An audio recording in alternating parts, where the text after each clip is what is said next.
Oi, gente, tudo bem? Hoje eu vou falar de um tema que eu já tinha falado que eu ia dizer, né, que eu ia conversar um pouquinho com vocês sobre isso. Então é o seguinte, no final de junho, o vereador de São Paulo, Fernando Holliday, do DEM e do Movimento Brasil Livre, MBL, apresentou um projeto de lei para criar inúmeras dificuldades, né, com esse objetivo mesmo, de criar inúmeras dificuldades para as mulheres que quisessem abortar legalmente. Eu e muita gente, né, um monte de pessoas ficamos enojadas. Então é sobre isso que eu vou falar um pouquinho.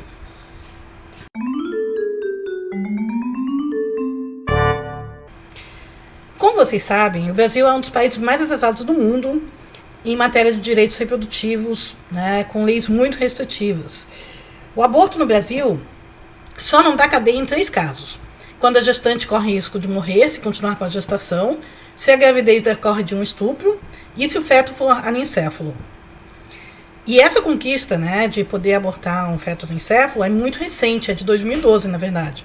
Até então, uma mulher com um feto cujo cérebro não iria se desenvolver, um feto que iria nascer morto ou morrer minutos depois do parto, essa mulher era obrigada a prosseguir com a gravidez durante todos os 9 meses. Então imaginem só, né, que crueldade obrigar uma mulher a isso. Gente, é sempre importante a gente frisar, porque tem gente que não entende, né? Que uma mulher que tem um feto no encéfalo, se ela quiser continuar com a gravidez, ela pode.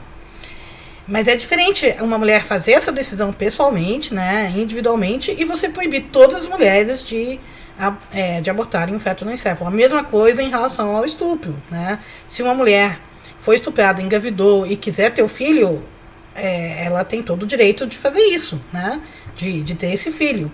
Agora, por causa dessa decisão individual de uma mulher que de repente não quer abortar por motivos religiosos ou qualquer motivo pessoal, você não pode obrigar todas as mulheres a, né, serem proibidas de abortar. É um absurdo. Bom, mas o que muita gente não sabe é que mesmo nesses 3 casos em que o aborto é permitido no Brasil, é dificílimo realizar um aborto legal nesse país. Um estudo mostra que 7% das mulheres estupradas acabam engravidando, mas 67% das brasileiras que engravidam em decorrência de um estupro não conseguem abortar. E vale lembrar, né, se vocês não sabem, que muitas dessas vítimas são crianças e adolescentes. Vocês querem um dado terrível? Pois lá vai. 80% das crianças até 12 anos que engravidaram não fizeram aborto legal. 80% das crianças de até 12 anos que engravidaram não conseguiram fazer o aborto legal. Ou seja, menos de 6% conseguiram fazer. E uma criança com menos de 12 anos, se ela engravidou, né, a gente supõe que é um aborto, que é um estupro. Né? Então, ela deveria poder escolher. Mas ela não pode. Né? Ela costuma não fazer o aborto. E outro dado terrível é que apenas 65 hospitais em todo o Brasil, então a gente tem o Brasil, um país com que é um continente, né, de tão grande, e nesse país inteiro você tem 65 hospitais que realizam aborto. E para piorar, 57% desses hospitais recomendados, ou seja, é o hospital que você pode procurar para fazer um aborto legal. Né?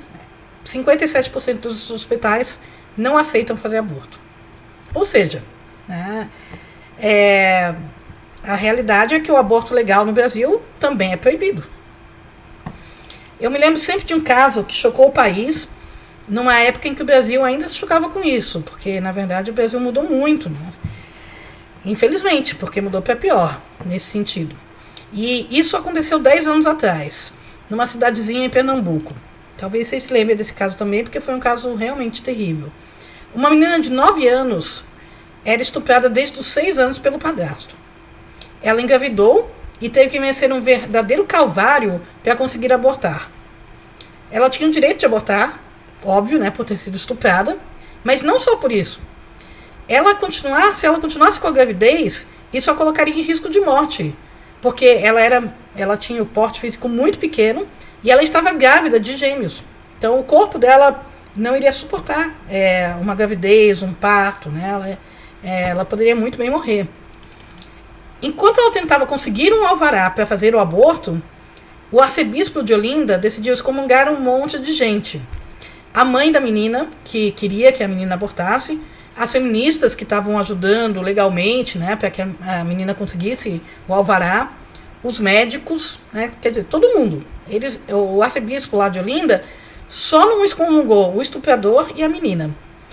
Ele não excomungou o estuprador porque, segundo esse arcebispo maravilhoso, o que o padrasto havia feito era grave, mas muito mais grave era eliminar uma vida inocente. Pelo jeito, para ser considerada inocente, nem sendo uma menina de 6, 9 anos, saiu do útero, pecou. E uma coisa, o Vaticano apoiou a atitude do arcebispo.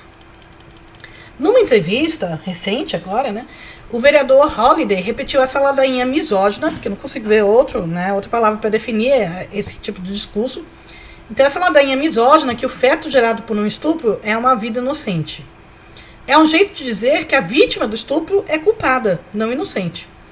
O Holliday também disse que não gosta do termo anti-aborto, que ele prefere pró-vida, pois aí mostra preocupação com as duas vidas, a da criança e a da mulher. É muito cinismo, né? Como se os conservadores tivessem qualquer preocupação com as mulheres, ou com a criança depois de nascer.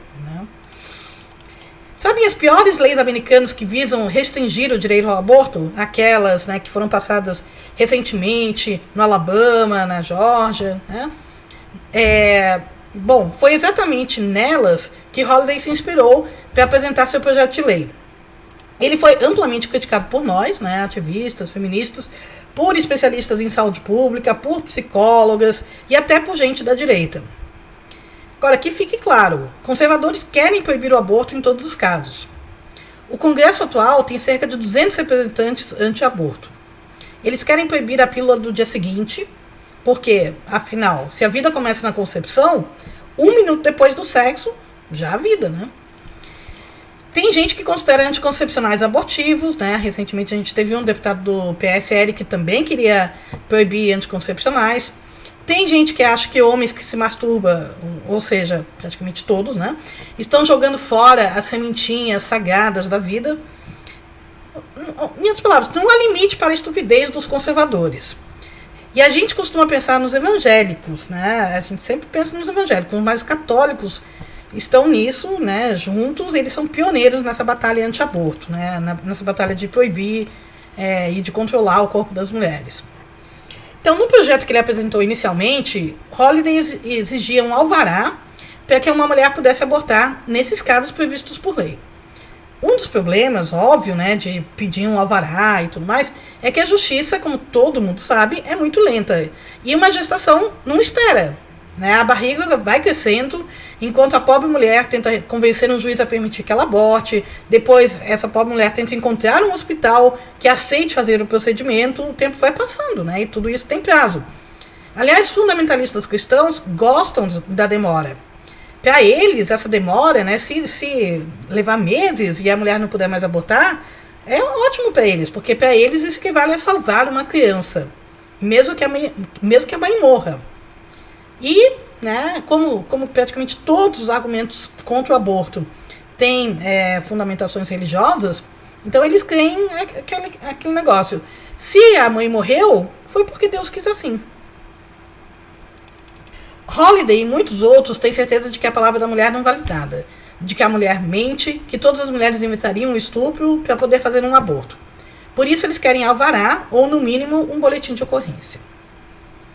No projeto original, escrito, né, estava escrito que a mulher que quer abortar deverá, durante 15 dias, obrigatoriamente passar por um atendimento psicológico com vistas a dissuadi-la da ideia de realizar o abortamento, que deve receber atendimento que propõe a adoção, exame de imagem e som que demonstre a existência de órgãos vitais, funções vitais e batimentos cardíacos, e demonstração das técnicas de abortamento, com explicação sobre os atos de destruição, fatiamento e sucção do feto, bem como sobre a reação do feto a tais medidas. Isso tudo tem um nome: tortura. Porque é só pensar, né, gente? A mulher foi estuprada, engravidou e começou o direito, ela quer abortar. Mas antes ela precisa ouvir o coração desse fruto de um estupro batendo. Além disso, Holliday, através do seu projeto, demonstrou saber que hoje a maior parte dos abortos não é feito via cirurgia, mas através de medicamentos. Então, fica mostrando aqueles vídeos todos, assim, pode ter algum efeito, mas não é a realidade, né? A maior parte dos abortos não acontece mais assim. E além de todos esses absurdos, o projeto obriga todas as mulheres a ter atendimento religioso para dissuadi-las a abortar. Isso, quando eu li isso daí, me lembrou muito o Gilead, né, do conto da Aya. Eu estou sempre citando o conto da Aya, mas realmente o Brasil está vivendo um período, né, realmente de Gilead. Então, parece que é assim, abortar não pode, precisa de atendimento religioso, mas pode ter arma de fogo para matar. Né? E adivinha qual religião o atendimento religioso desse projeto abordaria? Seria Umbanda, Candomblé, né? Imagina, qual religião seria? A repercussão contra o projeto de Holliday foi enorme e por isso ele recuou. Ele disse numa entrevista: como o projeto foi escrito originalmente, percebi após críticas na imprensa e até conversando com mulheres que essa reflexão não pode se dar à custa de um sofrimento maior para as mulheres, que já estariam numa situação totalmente calamitosa. Nunca foi minha intenção aumentar o sofrimento delas. Puxa, ele até conversou com mulheres para apresentar um projeto que afeta diretamente a vida das mulheres. Que sacrifício, né? É realmente um herói esse Holliday. Na realidade, o que Holliday e tantos outros reatos estão fazendo é o que se chama em inglês de testing the waters, ou seja, testando as águas da opinião pública. Eles ficam se perguntando quão conservadora está a sociedade brasileira neste momento.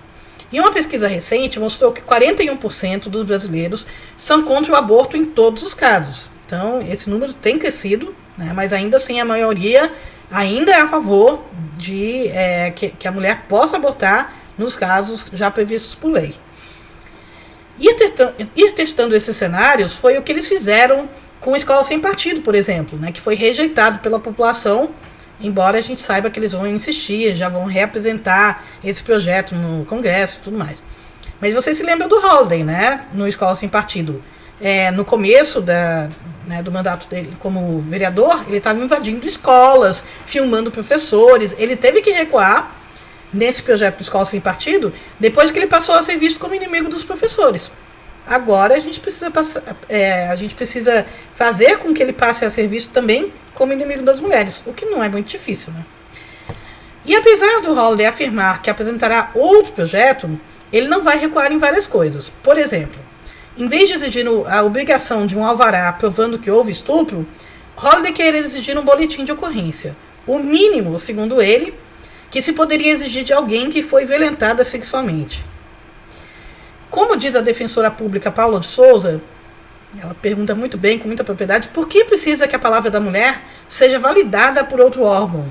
Aí que a gente está, né, sempre batendo nessa tecla. Como eles duvidam da vítima, né? Como eles não acreditam que a mulher foi estuprada, né? Eles estão sempre colocando essas dúvidas.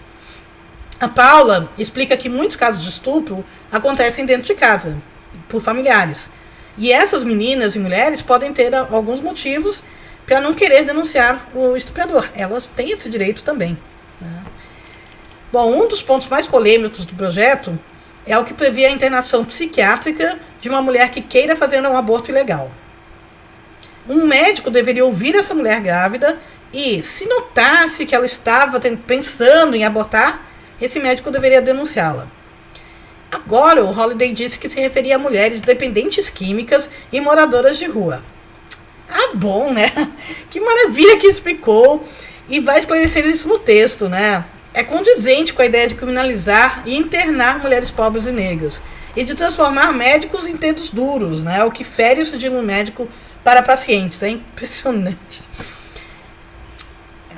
Sabe, esses homens que se dizem liberais nas leis, que querem que as empresas possam agir livremente, sem qualquer regulamentação, né? Que não precisa regular nada, as empresas, né, o mercado, Deus mercado, se regula sozinho. Mas quando se trata de controlar o corpo das mulheres, aí já viu, né? Então, empresa, né, o mercado é de confiança, mas as mulheres não. Então, Fernando Holliday vai te catar, tá? E para vocês, a gente se vê no próximo vídeo. Tchau.